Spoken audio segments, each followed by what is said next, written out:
जमुना नगर में कई दिनों से लगातार बारिश हो रही थी। बारिश इतनी तेज थी कि गांव के रास्ते पानी से भर चुके थे। खेतों में काम बंद था और मजदूरी का कोई ठिकाना नहीं था। किशन का छोटा सा घर भी बारिश की बूंदों से टपक रहा था। घर के अंदर चूल्हा ठंडा पड़ा था। पापा, बहुत तेज भूख लगी है। कुछ खाने को ले आओ ना। किशन अपनी बेटी के चेहरे को देखता है। उसके चेहरे पर चिंता साफ दिखाई देती है। अरे मेरी बेटी, दिल तो मेरा भी कर रहा है तुझे कुछ अच्छा खिलाऊं, लेकिन क्या करूं। कई दिनों से बारिश की वजह से काम धंधा ही बंद पड़ा है। घर में पैसे भी नहीं है। तो पापा, आज भी हमें भूखा ही रहना पड़ेगा। गीता उठकर अंदर जाती है और संभाल कर रखे हुए कुछ पैसे लेकर आती है। पूरे 30 रुपए हैं। मैंने कुछ दिन पहले बचा कर रखे थे। लेकिन 30 रुपए में हम तीनों का पेट थोड़ी भर पाएगा। बात तो आप सही कह रहे हो जी। तो फिर क्या करें अब? पापा, आप मैगी ले आओ ना। हाँ जी, 3 पैकेट मैगी तो 30 रुपए में आ ही जाएंगे। और थोड़ा बहुत बनाने का सामान तो है ही। फिर आज बारिश में गर्मा गर्म चटपटी मैगी खाएंगे। किशन बेटी की खुशी देखकर मुस्कुरा देता है। वो 30 रुपए अपने हाथ में लेता है और दरवाजे की तरफ बढ़ता है। गीता पीछे से आवाज लगाती है। सुनिए जी, बारिश बहुत तेज है, संभल कर जाना। तुम चिंता मत करो गीता, बस थोड़ी देर में मैगी लेकर आता हूँ। किशन के हाथ में सिर्फ 30 रुपए थे, लेकिन बेटी के चेहरे की मुस्कान के लिए वो उस तूफानी बारिश में भी निकल पड़ा। किशन बारिश से बचता हुआ गांव की दुकानों की तरफ बढ़ता है। रास्ते में उसे एक के बाद एक कई दुकानें बंद दिखाई देती हैं। अरे ये दुकान भी बंद है। वो आगे बढ़ता है। कुछ दूर जाने के बाद दूसरी दुकान भी बंद मिलती है। ये भगवान, आज तो लगता है कोई दुकान खुली ही नहीं मिलेगी। किशन इधर उधर देखता हुआ आगे बढ़ता रहता है। कभी उसे थोड़ी दूर एक छोटी सी दुकान दिखाई देती है, जिसके बाहर हल्की रोशनी जल रही होती है। चलो, कम से कम ये दुकान तो खुली है। भाई, 3 पैकेट मैगी देना। दुकानदार 3 पैकेट मैगी निकालकर किशन को दे देता है। किशन 30 रुपए दुकानदार को देता है और मैगी संभाल कर अपने हाथ में ले लेता है। किशन के चेहरे पर अब संतोष था। उसे खुशी थी कि उसकी बेटी की छोटी सी फरमाइश पूरी हो जाएगी। बारिश लगातार तेज होती जा रही थी। किशन आगे बढ़ ही रहा था कि तभी उसकी नज़र सड़क के किनारे खड़ी एक कार पर पड़ी। कार बारिश में बुरी तरह फंसी हुई थी। उसके पास एक आदमी और एक औरत परेशान खड़े थे। उन्हें देखकर किशन रुक जाता है। सुनो, क्या हुआ भाई? गाड़ी खराब हो गई है क्या? हाँ भाई, पता नहीं अचानक क्या हो गया। काफ़ी देर से कोशिश कर रहा हूँ लेकिन गाड़ी स्टार्ट ही नहीं हो रही। कोई मैकेनिक वगैरह बुलाया? इस सुनसान रास्ते पर कौन आएगा भाई? ऊपर से इतनी तेज़ बारिश हो रही है, फ़ोन भी ठीक से नहीं लग रहा। आप लोग कहाँ से आए हो? हम शहर से अपने गांव की तरफ जा रहे थे। सोचा था बारिश से पहले घर पहुंच जाएंगे, लेकिन रास्ते में ही गाड़ी ने धोखा दे दिया। काफ़ी देर से यहाँ खड़े हैं, समझ नहीं आ रहा अब क्या करें। आप लोग मेरे घर चलिए, बारिश रुकने तक वहाँ आराम कर लेना। नहीं भाई साहब, रहने दीजिए। हम आपको बेवजह परेशान नहीं करना चाहते। परेशानी कैसी? इस बारिश में आप दोनों यहाँ खड़े रहोगे, यही तो परेशानी है। नहीं जी, हम किसी के घर जाकर उन्हें तकलीफ नहीं देना चाहते। भाभी जी, आप इसे तकलीफ मत समझिए। आप हमारे गांव में आए हो और इस हालत में फंसे हो तो मदद करना हमारा फर्ज है। लेकिन आपका घर भी तो दूर होगा। अरे नहीं नहीं भाई, कुछ कदमों की दूरी पर ही है, आराम से पहुँच जाएंगे। लेकिन भाई, हम आपको जानते तक नहीं है। जान पहचान तो रास्ते में भी हो जाती है भाई। पहले बारिश से बचना जरूरी है। और आप लोगों को इस बारिश में यहाँ छोड़कर मेरा मन नहीं मानेगा। रात होने को है, कहाँ आप परेशान हो गए यहाँ। चलिए। सच में हमें अपने घर ले जाना चाहते? हाँ भाभी जी, चलिए, बारिश रुकने तक मेरे घर रहिए और पास में ही हमारे मैकेनिक रहता है, वो ठीक कर देगा आपकी कार। ठीक है भाई, अगर आप इतना कह रहे हैं तो हम आपके साथ चलते हैं। बस फिर देर किस बात की, चलिए। मुरली और सोनम आखिरकार किशन के साथ चल पड़े। किशन आगे आगे चल रहा था और उसके हाथ में वही 3 पैकेट मैगी थे। उसे पता नहीं था कि घर पहुंचकर जब गीता को पता चलेगा कि वो 3 पैकेट मैगी के साथ 2 अनजान मेहमान भी ले आया है, किशन मुरली और सोनम को लेकर आखिरकार अपने घर पहुंच जाता है। बाहर अभी भी बारिश हो रही होती है। किशन दरवाजे पर पहुंचकर आवाज़ लगाता है। गीता, दरवाजा खोलो, मैं आ गया। गीता दरवाज़ा खोलती है। उसकी नज़र पहले किशन पर पड़ती है, फिर उसके पीछे खड़ी मुरली और सोनम पर। गीता कुछ पल उन्हें देखकर हैरान रह जाती है। ए जी, ये कौन है आपके साथ? अरे पहले इन्हें अंदर आने दो, बाहर बहुत बारिश है। आइए, अंदर आइए। जी, मैंने आपको मैगी लेने भेजा था। आप 2 इंसानों को साथ लेकर आ गए। धीरे बोलो गीता, पहले इनकी बात तो सुनो। लेकिन हुआ क्या है? रास्ते में इनकी गाड़ी खराब हो गई थी। इतनी तेज बारिश में दोनों अकेले फंसे हुए थे। आसपास कोई मदद करने वाला भी नहीं था। तो आपने इन्हें घर बुला लिया? हाँ, और क्या करता, इतनी बारिश में उन्हें वहां अकेला छोड़ देता। जी, मदद करना अच्छी बात है, लेकिन हमारी घर में खुद खाने के लाले पड़े हैं और मैगी के 3 पैकेट। हाँ, 3 पैकेट है। 3 पैकेट में हम 5 लोग क्या खाएंगे? परी और ये दोनों खा लेंगे। और हम दोनों नहीं खाएंगे। लेकिन जी, आप सुबह से कुछ खाए भी नहीं हो। कोई बात नहीं, एक वक्त भूखे रह लेंगे। कम से कम ये लोग तो भूखे नहीं सोएंगे। ठीक है जी, जब आपने ठान ही लिया है तो मैं भी क्या कहूँ। भाई साहब, हमने आपको बहुत परेशानी में डाल दिया। अरे भाई, ऐसी कोई बात नहीं है। आप मेहमान बनकर आए हो, परेशानी कैसी? लेकिन आपने हमारे लिए इतना कुछ किया, हम इसे कैसे भूलेंगे। आप भी ना, बस बार बार वही बात कर रहे हो। पहले गर्मा गर्म मैगी खाइए। ठीक है भाई, लेकिन आप दोनों भी हमारे साथ बैठकर खाइएगा। हाँ हाँ, आप चिंता मत करो। परी खुश होकर मुरली और सोनम को देखती है। आप लोग भी हमारे साथ मैगी खाओगे? हाँ बेटी, जरूर खाएंगे। मम्मी, मैगी बन गई क्या? बस बेटी, अभी बन रही है। गीता चुपचाप तीनों पैकेटों की मैगी तैयार करने लगती है। घर में खाने के लिए कुछ और नहीं था, लेकिन उस समय इस परिवार के लिए मेहमानों को खिलाना अपनी भूख से ज्यादा जरूरी था। थोड़ी देर में गीता ने तीनों पैकेट मैगी तैयार कर दी।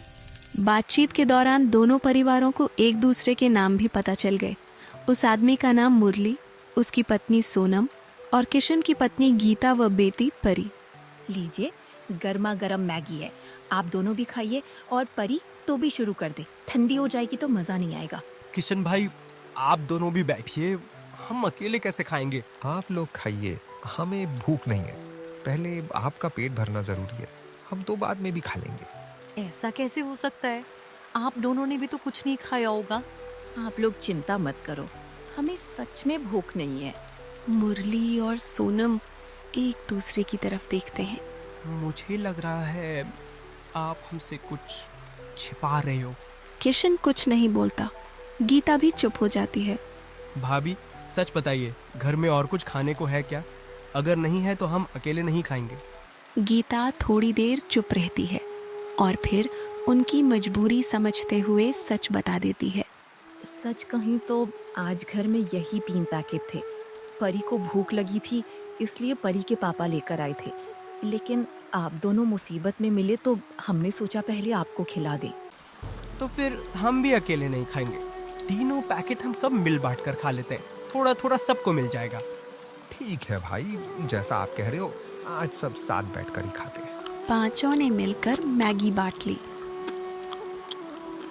मुरली ने पहला निवाला लेते ही गीता की तरफ देखकर मुस्कुराया। वाह गीता भाभी, मैगी तो बहुत ही स्वादिष्ट बनाई है। बारिश में इसका मजा और भी बढ़ गया। सच में भाभी, मैगी बहुत चटपटी और स्वादिष्ट बनी है। इतनी अच्छी मैगी तो मैंने काफी समय बाद खाई है। अरे बस जी, जो घर में था उसी से बना दिया। अच्छा लगा कि आप दोनों को पसंद आई। मैंने कहा था ना, मेरी मम्मी की मैगी सबसे अच्छी होती है। परी की बात सुनकर सबके चेहरे पर मुस्कान आ गई। 3 पैकेट मैगी कम जरूर थे, लेकिन उस रात सबने मिल बांट कर खाना खाया। बाहर बारिश अब भी थमने का नाम नहीं ले रही थी। मुरली ने खिड़की से बाहर देखा और फिर किशन से कहा, लगता है आज रात बारिश रुकने वाली नहीं है। अब हम क्या करेंगे? अरे भाई, इतना परेशान क्यों हो रहे हो? जब तक बारिश नहीं रुकती आप दोनों हमारे घर ही रहो। बहुत बहुत धन्यवाद भैया। धन्यवाद छोड़ो, आराम से सो जाओ। सुबह बारिश रुकी तो अपनी गाड़ी देखकर आगे निकल जाना। मुरली और सोनम वहीं रुकने के लिए तैयार हो गए। उस रात उन्हें शायद पहली बार एहसास हुआ कि कम पैसों वाला इंसान भी दिल से कितना अमीर हो सकता है। सुबह होते होते बारिश पूरी तरह रुक गई। आसमान साफ होने लगा और गांव की गलियों में जमा पानी धीरे धीरे उतरने लगा। किशन भाई, अब बारिश रुक गई है, हम चलते हैं। हमारी गाड़ी भी शायद अब चल पड़ेगी। रात में आपने जो मदद की उसे हम कभी नहीं भूलेंगे। अरे भाई, इसमें धन्यवाद की कोई जरूरत नहीं। आप लोग आराम से जाइए और रास्ते में संभल कर जाना। गीता बहन, आपने रात में जो मैगी खिलाई उसका तो कोई जवाब नहीं, और हमें अपने घर में जगह दी, उसके लिए आपका बहुत बहुत धन्यवाद। अरे सोनम बहन, आप भी धन्यवाद मत कीजिए। बस आप दोनों सही सलामत अपने घर पहुंच जाना, हमारे लिए वही काफी है। किशन भाई, हमसे कभी कोई काम हो तो जरूर बताना। आपने जिस वक्त हमारी मदद की थी उस वक्त हमें सच में इसकी बहुत जरूरत थी। ठीक है भाई, आपसे मिलकर अच्छा लगा। अब आप लोग निकलो, घर वाले भी इंतजार कर रहे होंगे। सोनम और मुरली किशन और गीता से विदा लेकर अपनी गाड़ी की तरफ चले गए। किशन उन्हें जाते हुए देखता रहा और फिर घर के अंदर लौट आया। दोपहर होने को थी, लेकिन मौसम में अभी भी ठंडक थी। मुरली किसी काम की तलाश में घर से निकलने की तैयारी कर रहा था। तभी बाहर से गाड़ी रुकने की आवाज आई। बाहर आकर देखा तो सामने मुरली और सोनम की गाड़ी आकर रुकी थी। अरे मुरली भाई, आप वापस कैसे आ गए? और ये ठेला किस लिए लेकर आए हो? किशन भाई, हम चाहते हैं कि इस ठेले से आपकी भी कमाई शुरू हो। लेकिन भाई, ये मैं कैसे ले सकता हूँ? आपने हमारी मदद के बदले इतना सब करने की जरूरत नहीं है। ये आपकी मदद का बदला नहीं है किशन भाई, अब हमें भी आपको आगे बढ़ते हुए देखना है। मुरली भैया, ये तो बहुत बड़ी चीज है, हम इसे ऐसे कैसे रख सकते हैं? गीता बहन, इसे एहसान मत समझना। कल आपकी बनाई मैगी खाकर हमें पता चल गया था कि आपके हाथ में स्वाद है। बस उसी स्वाद को कमाई का जरिया बनाना है। लेकिन हमें तो ये भी नहीं पता कि इसे कहाँ लगाएंगे और लोग हमारी मैगी खरीदेंगे भी या नहीं। आप बस मेहनत से मैगी बनाना शुरू करो, बाकी ग्राहकों का काम है। अच्छी चीज होगी तो लोग खुद आएंगे। ठीक है भाई, मेहनत पूरी ईमानदारी से करूंगा। बस फिर यही चाहिए था। कल से नहीं, आज से ही शुरू कर दो। ठीक है भाई, अब हम चलते हैं, हमें शहर में कुछ काम है। वापस लौटते वक्त हम भी मैगी खाकर जाएंगे। हाँ हाँ भाई साहब, हमें भी इंतजार रहेगा। गांव के चौराहे पर ठेला लग चुका था। गर्मा गर्म मैगी बनाने की सारी तैयारी भी हो चुकी थी, जबकि परी भी पास खड़ी होकर उत्सुकता से सब देख रही थी। मम्मी, अब जल्दी से मैगी बनाओ ना, देखना आज बहुत सारे लोग हमारी मैगी खाने आएंगे। हाँ बेटी, बस सब सामान ठीक से लगा लेने दे, फिर तेरे सामने ऐसी चटपटी मैगी बनाऊंगी कि खाने वाला दोबारा जरूर आएगा। गीता, मेहनत में कोई कमी मत रखना। मुरली भाई ने हम पर भरोसा करके ये ठेला दिया है, हमें भी पूरी मेहनत से इसे चलाना है। आप चिंता मत करो जी, मैं पूरी कोशिश करूंगी कि हमारी मैगी खाने वाला हर इंसान खुश होकर जाए। जैसे ही गीता ने मैगी तैयार की, तभी ठेले के आसपास उसकी चटपटी खुशबू फैलने लगी। तभी अचानक आसमान में काले बादल छा गए और देखते ही देखते बारिश शुरू हो गई। किशन और गीता दोनों घबरा गए। इतनी मेहनत से सब तैयार किया और अब बारिश शुरू हो गई। अब इस बारिश में कौन घर से निकलकर मैगी खाने आएगा? अरे पगली, तू चिंता मत कर। बारिश में ही तो लोगों का मन चटपटी और गर्मा गर्म चीजें खाने को करता है। बस थोड़ा सब्र कर, देखना कोई ना कोई जरूर आएगा। दोनों बारिश के बीच ठेले के नीचे खड़े होकर ग्राहकों का इंतजार करने लगे। कुछ देर बाद एक आदमी छाता लेकर वहां से गुजरता हुआ ठेले के पास आया। उसने मैगी को देखा, लेकिन बारिश और रास्ते की जल्दी के कारण बिना रुके आगे निकल गया। किशन और गीता उम्मीद से उसे देखते रहे। आदमी के चले जाने के बाद गीता का चेहरा थोड़ा उतर गया। देखा जी, आया भी और बिना कुछ लिए चला गया। कोई बात नहीं, पहला आदमी नहीं रुका तो क्या हुआ, दूसरा जरूर रुकेगा। हमें बस अपना काम करते रहना है।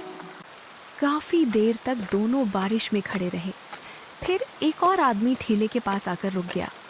उसने कढ़ाई में मैगी को देखा और खुशबू महसूस करते हुए पूछा, अरे भाई, ये मैगी तुम्हारी है? हाँ जी, अभी शुरू की है। एक बार खाकर देखिए, आपको जरूर पसंद आएगी। मैगी तो ठीक लग रही है। चलो पहले ये बताओ, कितने की देते हो? सिर्फ 20 रुपए की, गर्मा गर्म और पूरी तरह चटपटी। 20 रुपए? अरे भाई, यहाँ तो जगन 50 रुपए की मैगी बेचता है। उसकी मैगी भी काफी चलती है। आप एक बार हमारी खाकर देख लीजिए। आज रहने दो भाई, कभी बाद में खाएंगे। वो वहां से चला गया। गीता उसे जाती हुई देख भी रही। जी, ये भी नहीं खा कर गया। कोई बात नहीं, अभी तो शुरुआत हुई है। जिस दिन किसी ने हमारी मैगी खा ली ना, फिर वही दूसरों को भी लेकर आएगा। बारिश लगातार बरसती रही, लेकिन किशन और गीता ने ठेला बंद नहीं किया। दोनों के मन में थोड़ी मायूसी जरूर थी, मगर उन्होंने उम्मीद नहीं छोड़ी थी। बेटा, कुछ खाने को मिलेगा क्या? लेकिन मेरे पास पैसे नहीं है। आज सुबह से कुछ खाया भी नहीं है। अरे बाबा, कोई बात नहीं, आप बैठिए, आराम से गर्मा गर्म मैगी खा लीजिए। हाँ बाबा, आप बैठिए, पैसे की चिंता मत कीजिए। लीजिए, गर्मा गर्म मैगी खाइए, अभी अभी बनाई है। बूढ़े ने प्यार से मैगी खाई। आज तुमने एक गरीब का पेट भरा है। भगवान तुम्हारे घर में कभी खाने की कमी ना होने दे। बाबा, हमसे जितना बन पड़ा हमने कर दिया। बूढ़ा दोनों को दिल से दुआएं देता हुआ वहां से चला गया। एक आदमी बारिश से बचता हुआ ठेले के पास आकर रुका। सिर्फ 20 रुपए की मैगी? जी बिल्कुल। एक काम कीजिए, एक प्लेट लगा दीजिए। अभी बना कर देती हूँ। वाह भाई, 20 रुपए में इतनी बढ़िया मैगी। मसाला और स्वाद दोनों एकदम जबरदस्त हैं। ये लो भाई, 20 रुपए, मैगी बहुत बढ़िया थी। अब दोबारा भी यहीं आऊंगा। बहुत बहुत धन्यवाद भाई। दूसरे लोग भी ठेले पर आने लगे। भाई 2 प्लेट लगाना, यहाँ की मैगी तो सच में बहुत स्वादिष्ट है। एक मेरी भी बना दो बहन। 20 रुपए में इतना अच्छा स्वाद मिल रहा है, इससे बढ़िया और क्या चाहिए। बस आप लोग बैठिए, सबकी मैगी बन रही है, गर्मा गर्म मिलेगी। धीरे धीरे ठेले के सामने अच्छी खासी भीड़ जमा हो गई। परी भी खुशी से ग्राहकों को आते जाते देख रही थी। हर कोई मैगी की तारीफ कर रहा था। शाम होते होते मैगी के सारे पैकेट बिक चुके थे और ठेला पूरी तरह खाली हो गया। किशन और गीता एक दूसरे को देखकर मुस्कुरा दिए। शाम को मुरली और सोनम वहां पहुंचे। उन्होंने देखा कि ठेला बिल्कुल खाली पड़ा है। अरे वाह किशन भाई, लगता है आज तो पूरा ठेला खाली कर दिया। हमें तो पहले ही भरोसा था कि गीता भाभी की मैगी लोगों को जरूर पसंद आएगी। सच में भैया, हमें बहुत खुशी हो रही है। ये सब आप दोनों की वजह से हुआ है। अगर आप ये ठेला नहीं देते तो शायद हम कभी शुरुआत ही नहीं कर पाते। अरे भाई, कमाल तो आपकी मेहनत और भाभी की मैगी ने कर दिया। लेकिन एक बात है, आपने तो पूरा ठेला खाली कर दिया, हमको भी तो मैगी खानी थी। अरे अंकल, घबराइए मत। मैंने आपके लिए पहले ही कुछ मैगी के पैकेट छुपा कर रख दिए थे।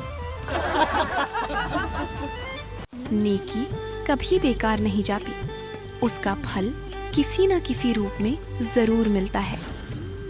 तो दोस्तों, आपको हमारी चटपटी मैगी की ये कहानी कैसी लगी, हमें कमेंट करके जरूर बताइए। अगर कहानी पसंद आई हो तो वीडियो को लाइक जरूर करें और ऐसी ही मजेदार और दिल छू लेने वाली कहानियों के लिए हमारे चैनल VTV टून्स को सब्सक्राइब करना बिल्कुल मत भूलिए।